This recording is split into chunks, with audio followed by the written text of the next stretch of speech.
Bismillahirrahmanirrahim. Assalamualaikum warahmatullahi wabarakatuh.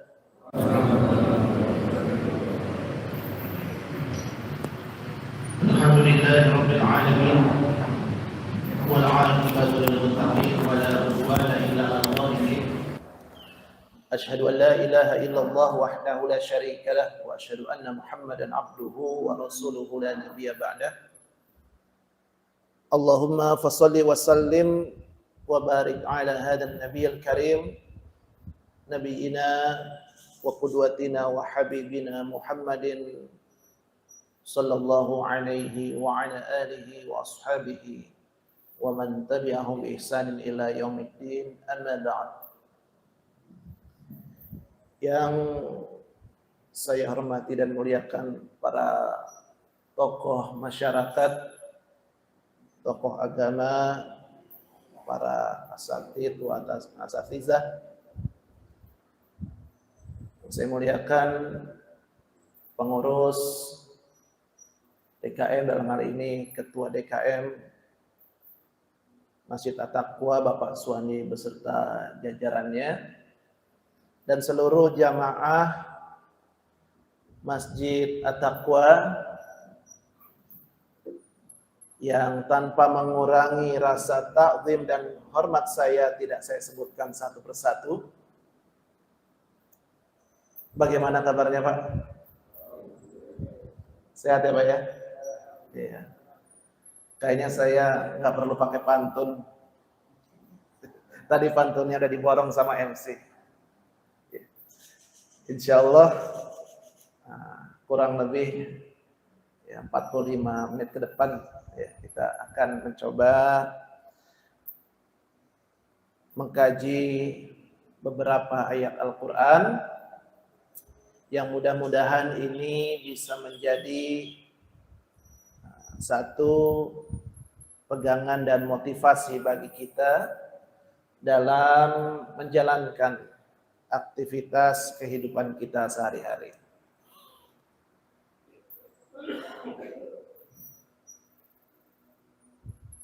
Sebelumnya, izinkan saya untuk membuka pengajian ini dengan kita mengucapkan rasa syukur atas segala nikmat yang Allah Subhanahu wa taala berikan kepada kita, di mana pada kesempatan pagi hari ini Allah taala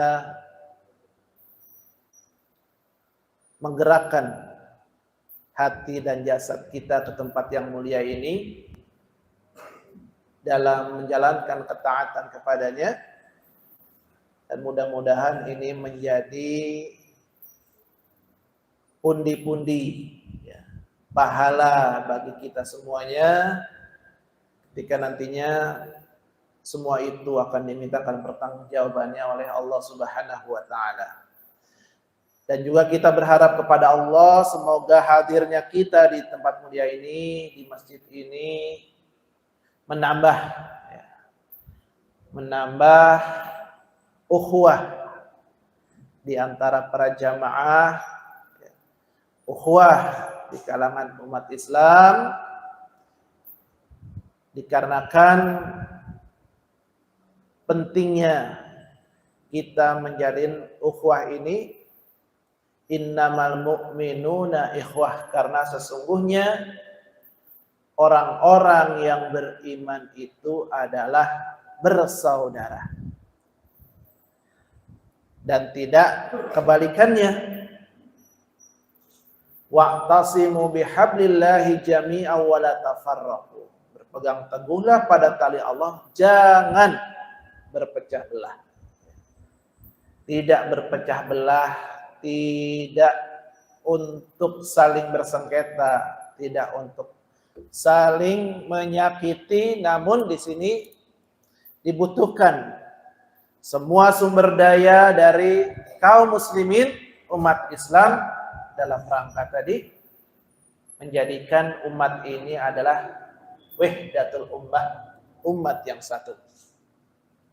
Salam serta salawat juga sampaikan kepada junjungan Nabi besar Muhammad sallallahu alaihi wasallam beserta para sahabat, keluarganya, dan semoga sampai kepada kita pengikutnya yang terus berkomitmen, mencoba berkomitmen menjalankan sunnah-sunnah beliau hingga nantinya kita diwafatkan oleh Allah Subhanahu wa ta'ala.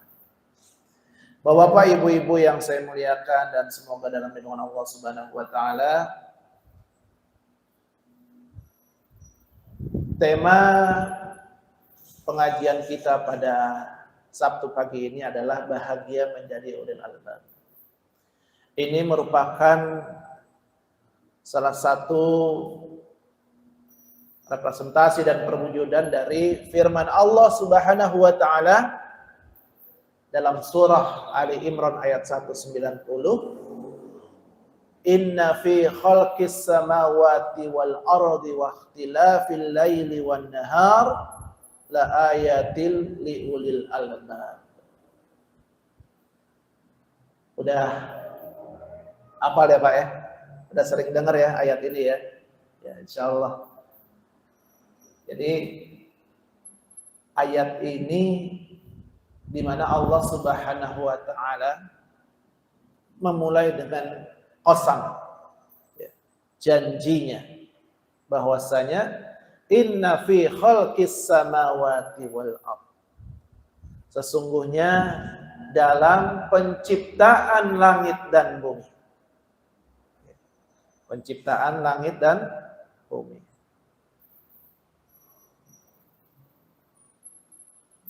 waqtilafil laili wan nahar, dan dipergantikannya malam dan siang, dipergilirkannya malam dan siang.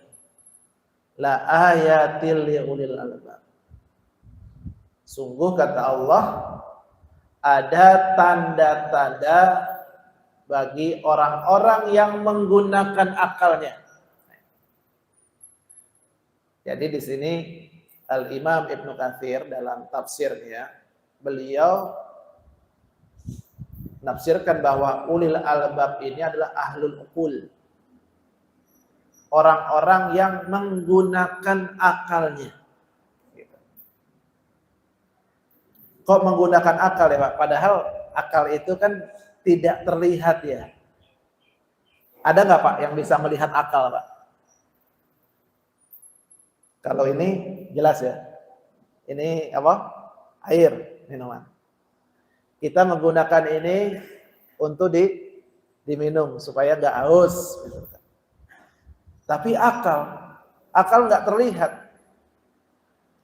Orang menggunakan tangan untuk memegang misalkan, tangannya terlihat.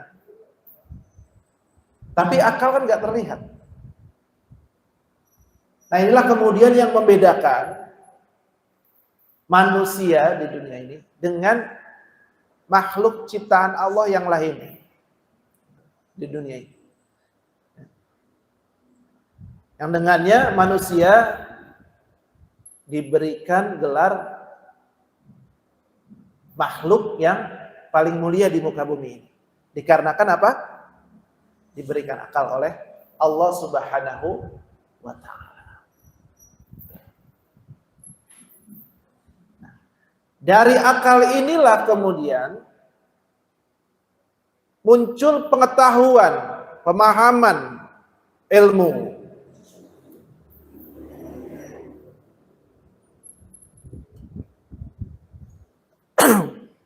Yang ilmu ini, yang Allah Subhanahu wa ta'ala berikan ini, maaf saya minum dulu.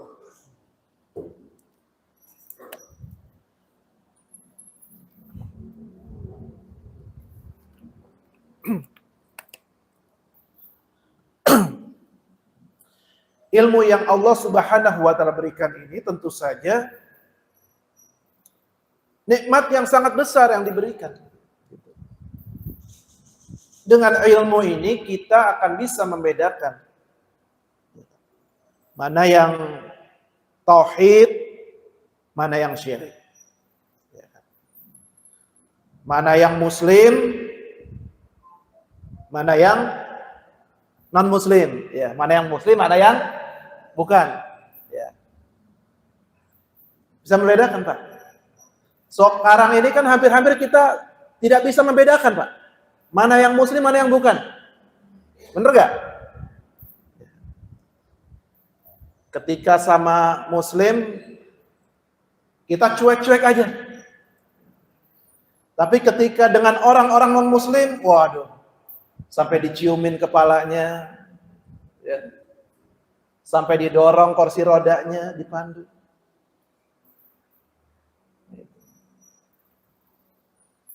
Orang-orang yang diberikan akal oleh Allah Subhanahu wa Ta'ala, tentu dia akan mengarahkan walaknya, loyalitasnya kepada saudaranya sesama muslim. Akan lebih mengutamakan saudaranya sesama muslim, bukan orang-orang di luar Islam. Ketika dalam berbisnis pun seperti itu, bukannya nggak boleh, tapi ada skala prioritas dalam bermuamalah di sini. Karena kalau ini tidak dibina dan tidak dikuatkan, nah itu, tidak dibina dan tidak dikuatkan, nantinya ya umat ini akan mudah terpecah. Karena apa? Ada perasaan masa bodoh, nggak penting banget gitu. Sekecil apapun peran seorang muslim,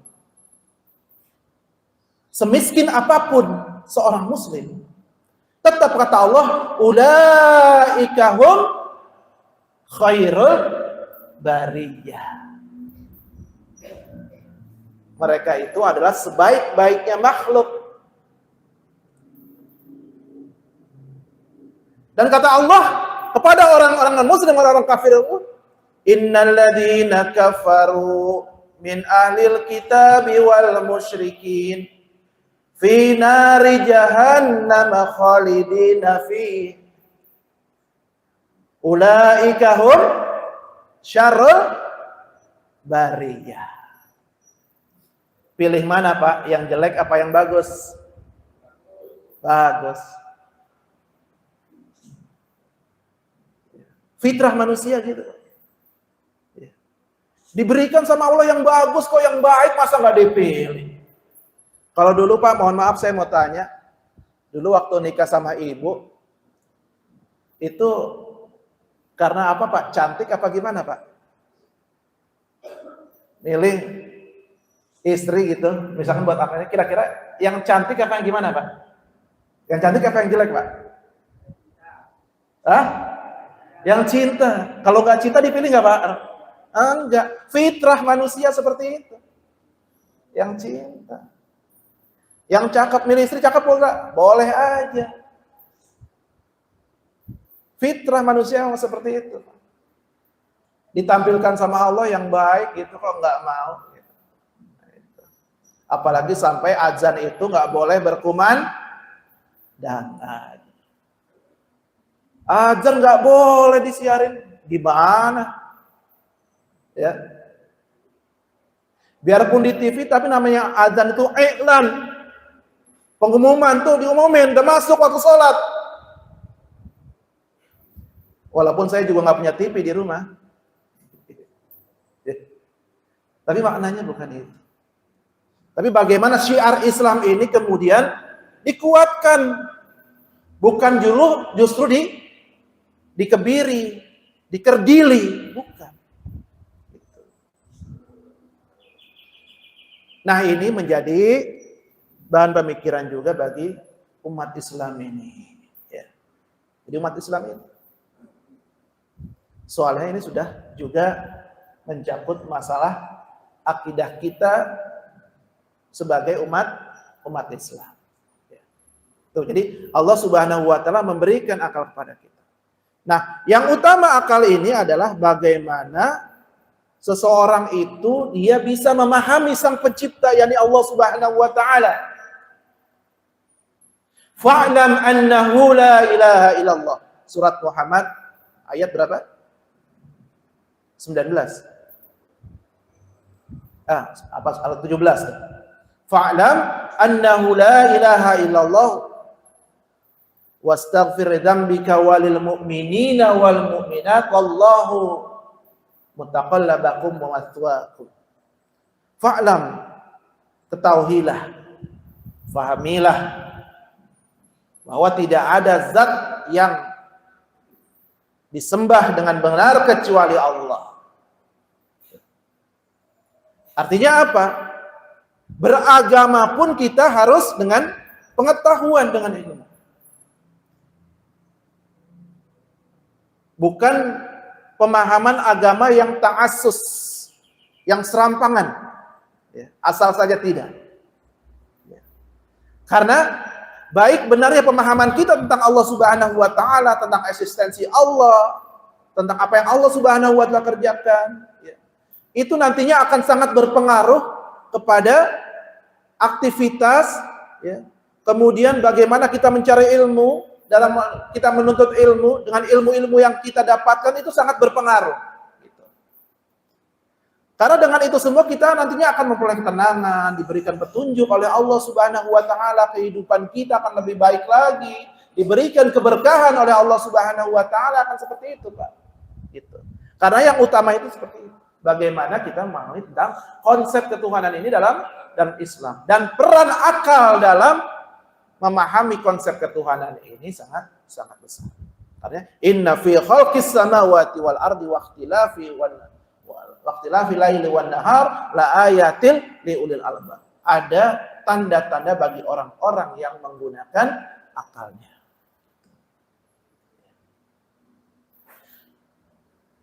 Nah, kemudian setelah dia bisa memaksimalkan akal ini dalam memahami konsep-konsep ketuhanan dalam Islam, maka yang terjadi apa? Ziyadatul imani wa taqwa. Iman dan ketakwaannya itu pasti akan bertambah. Semakin hari itu akan bertambah. Jadi nggak mungkin ketika orang itu bertafakkur, coba mendalami ilmu agamanya, itu keimanannya itu tidak akan bertambah, nggak mungkin. Pasti itu akan bertambah. Nah, ketika sudah hadir pertambahan ziyadatul iman dan takwa dalam diri seorang muslim, nantinya apa yang didapat gitu. Ya kan seperti itu. Allah Subhanahu wa taala akan memberikan keamanan dan petunjuk dalam kehidupannya. Ya Pak ya, yang pertama ya Bu, Allah Subhanahu wa taala akan memberikan keamanan dan petunjuk dalam kehidupannya. Karena tadi dikatakan ilmu tentang Allah ini adalah asas dasar bagaimana nantinya kita memahami ilmu-ilmu yang lain. Ilmu tafsir, fikih, ataupun ilmu-ilmu yang sifatnya keduniaan yang lainnya. Karena apa? Diberikan petunjuk. Nah, dalam surah Al-An'am, surat yang ke-6, ayat yang 82. Alladzina amanu wa lam yalbisu imanahum bisulmin. Ulaika lahumul amnu wa hum muhtadun. Adapun orang-orang yang beriman tidak mencampur adukan keimanan dan kezaliman. Ulaika lahumul amnu wa hum muhtadun. Mereka itulah yang diberikan keamanan dan petunjuk oleh Allah Subhanahu wa taala. Jadi karakter orang yang beriman, Pak Bu, itu ia bisa menempatkan di mana posisi ia berada, gitu ya. Bisa menempatkan di mana posisinya ia berada. Meskipun dia berada di tengah-tengah, ya mohon maaf, ya. Mungkin masyarakat yang ia itu tidak benar-benar soleh gitu ya. Masyarakat kita kan kalau hidup di masyarakat itu kan sangat plural Pak ya. Macam-macam, karakternya itu macam-macam. Backgroundnya itu macam-macam, latar belakang pendidikannya itu macam-macam. Latar belakang keagamaannya itu macam-macam. Karakternya itu macam-macam. Dan bagi seorang muslim dan karakter orang beriman, dia akan bisa menempatkan dimanapun dia berada. Walam yalbisu imanahum bidzulmin. Tidak mencampur adukan antara keimanannya dan kedzaliman. Jadi kalau misalkan ada saudara kita Pak, Bu, ya, dia mungkin sering berinteraksi ya dengan orang-orang yang mungkin jarang beribadah, jarang sholat. Jangan dulu kemudian kita langsung hujat, jangan. Ya. Jangan kemudian langsung kita kata-katain, jangan. Ya lihat dulu bagaimana. Karena sesungguhnya orang yang beriman dia bisa menempatkan hal itu. Gitu. Ya kan? Ini kan beda Pak. Ya. Apalagi sekarang nih tahun politik nih. Bulan November dari Sabang sampai Merauke mau ada pilkada, pemilu. Ya. Sensitif nih. Ya. Sensitif. Karena kita harus benar-benar menguatkan nih. Menguatkan ukhuwah. Ya. Jangan sampai ngelihat yang lain dikit. Ya.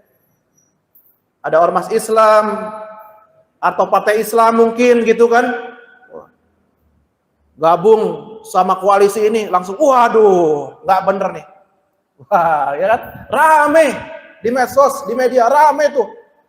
Jangan sampai kayak gitu juga, karena apa? Karena dia adalah saudara kita juga, seorang Muslim. Justru harus dikuatkan dalam hal ini. Karena kaum muslimin itu tidak bisa berjuang secara parsial. Sebagian-sebagian nggak bisa. Tidak bisa berjuang sendiri-sendiri. Tidak bisa kaum muslimin itu.